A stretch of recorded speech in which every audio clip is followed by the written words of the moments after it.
Est-ce que vous feriez confiance à une personne qui vous a tiré dessus avec acharnement pendant 5 minutes, non-stop, en cherchant à vous tuer? Non, je ne crois pas.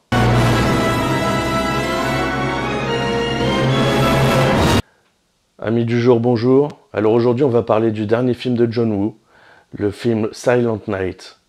Et il y a pas mal de choses à dire sur ce film.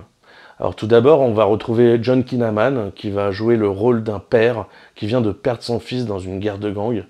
Et il va se décider à se venger. Alors évidemment, là, on n'est pas dans un scénario hyper nouveau. Mais qu'est-ce qu'on aime ça? Les histoires de vengeance, je pense que c'est à la base de tellement de films au cinéma. Et pourquoi?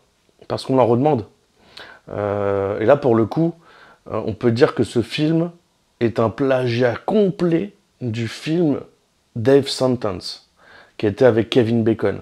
C'était vraiment... c'est exactement la même chose. La trame est identique. Je veux dire, regardez, c'est un père qui perd son fils au début du film, face à un gang, et qui décide de se venger du gang. Il n'y a rien de bien... mais même dans la façon dont est tourné le film, c'est très semblable. Je veux dire, on est un peu dans l'autodestruction du père qui, pour se venger, anéantit sa famille, en quelque sorte, enfin le reste de sa famille. Et du coup, se retrouve dans cette spirale atroce de violence, etc. Et en même temps, on n'a qu'une envie, c'est qu'il aille au bout, quoi. Et ça, c'est intéressant, ça en dit beaucoup sur nous, et ça en dit beaucoup sur le film en lui-même. Mais pour le coup, le fait que ce soit une sorte de plagiat du film Death Sentence, que le scénario soit copié-collé, ça me pose aucun problème, parce que en réalité, le film est très bon. Après, honnêtement, j'ai une petite préférence, moi, pour Death Sentence par rapport au jeu d'acteur de Kevin Bacon, qui était exceptionnel, et puis la façon dont le film était tourné. Mais là, on aborde les choses un peu différemment, et c'est vraiment pas mal non plus. Il y a une cohérence aussi. Quand il se décide à se venger, il va pas tout de suite être super fort, le gars. D'ailleurs, au tout début du film, au moment où il va poursuivre la voiture qui a tué son fils, on voit qu'il n'est pas très fut-fut. Il attaque à la barre de fer, il attaque la voiture des assassins. Donc, et finalement, il va se prendre une balle dans la gorge. La seule différence qu'on va retrouver, qui est notable avec le film Death Sentence, c'est que le gars va se retrouver avec... il va perdre sa voix complètement, et du coup, tout le film va se dérouler dans le silence. Ce qui est pas plus mal, parce que finalement, on n'a pas tellement besoin de parler quand on veut se venger. Et la vengeance est un plat qui se mange en silence. Donc voilà, on va retrouver donc John Kinnaman qui va s'entraîner et qui va se fixer un but. Il va se fixer un but parce que finalement son enfant étant mort à la veille de Noël, il va fixer le but, il va se donner 1 an, jour pour mener à bien l'exécution de tout le gang, de tout le gang qui est responsable de la mort de son fils. Et peu importe les dégâts que ça va causer autour de lui dans sa vie, on voit bien à un moment que sa femme est complètement... elle a compris que c'était mort, en fait. Elle a compris que c'était terminé et que son mari, il était parti dans un autre délire. Et un délire qu'on comprend. Parce qu'on comprend toujours la vengeance, en fait. Et beaucoup de gens disent que la vengeance n'est pas la justice, mais en réalité, parfois, dans l'esprit des gens, la vengeance, c'est la justice. D'ailleurs, à une autre époque, il y a bien longtemps aujourd'hui, c'était comme ça. La vengeance était une forme de justice. Donc là, on retrouve cette idée dans le film qui est finalement le fond de l'histoire. Et du coup, on se pose la question de savoir est-ce que réellement on peut se sortir d'une spirale telle que celle-ci? Parce qu'on aurait pu se dire, oui, finalement le meilleur choix qu'il aurait dû faire, c'est quoi? Laisser tomber, ne pas venger son fils, et puis essayer de refaire sa vie avec sa femme ailleurs, et puis d'avoir un autre enfant, et reconstruire sa vie autrement. Parce que de toute façon, quoi qu'il arrive, on sait qu'une chose, c'est que même s'il se venge, même s'il obtient justice de cette façon-là, sa vie est foutue.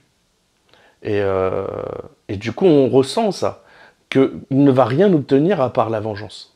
Rien. Mais on s'en fout, parce qu'on a juste envie qu'il aille en finir avec tous ces sales types qui sont responsables de la mort de son enfant. Et donc voilà, il y a cette année d'entraînement qui va être qui va être assez exceptionnelle, où on va le voir s'entraîner au tir, on va le voir s'entraîner, faire de la muscu, faire plein de choses pour se préparer au combat violent qui l'attend. Et là aussi, c'est réaliste parce que quand le jour J arrive et qu'il commence à affronter les types, bah, on voit que même avec son entraînement pendant 1 an, il n'est pas prêt, le gars. Il prend encore cher. Hein. Parce que l'entraînement ne suffit pas, il y a la réalité du terrain. Et là, il se retrouve confronté à ça. Il y a une autre erreur qui est commise quand même par le héros, que moi je n'explique pas, même si je la comprends, parce que si ça se trouve, on réagirait tous pareil dans la même situation, mais quand il se retrouve à la fin du film, confronté à tout le gang, il exécute quasiment tout le monde, à lui tout seul, il arrive à... Bon, il prend cher, mais il y arrive.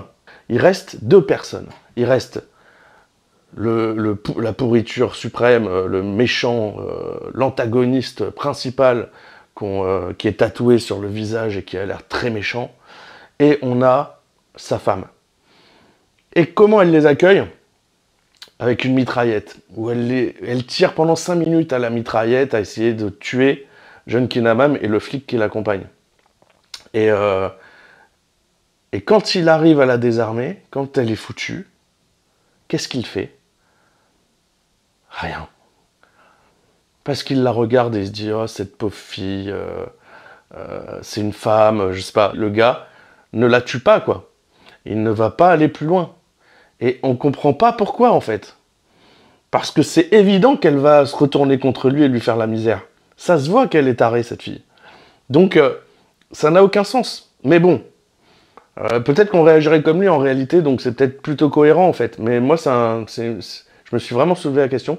Et moi, j'avais envie de vous demander, dans la même circonstance, qu'est-ce que vous en pensez? Est-ce que vous auriez fait confiance à cette fille? Mais, quand même, on a le droit à des scènes d'action à la John Woo comme on les aime, et on retrouve finalement sa petite patte qui est palpable du début jusqu'à la fin du film, et ça fait du bien de voir un bon film comme ça, un film à la John Woo avec des scènes d'action percutantes, avec des scènes de voitures, de motos, avec vraiment on en a plein les yeux, et en même temps il y a un fond qui est assez cool. John Kinnaman joue très bien son rôle, et voilà, on en a pour notre divertissement. Donc voilà, je voulais vous parler un petit peu de ce film, j'espère que vous allez me donner vos avis pour me dire ce que vous en avez pensé, et sinon je vous souhaite une bonne soirée.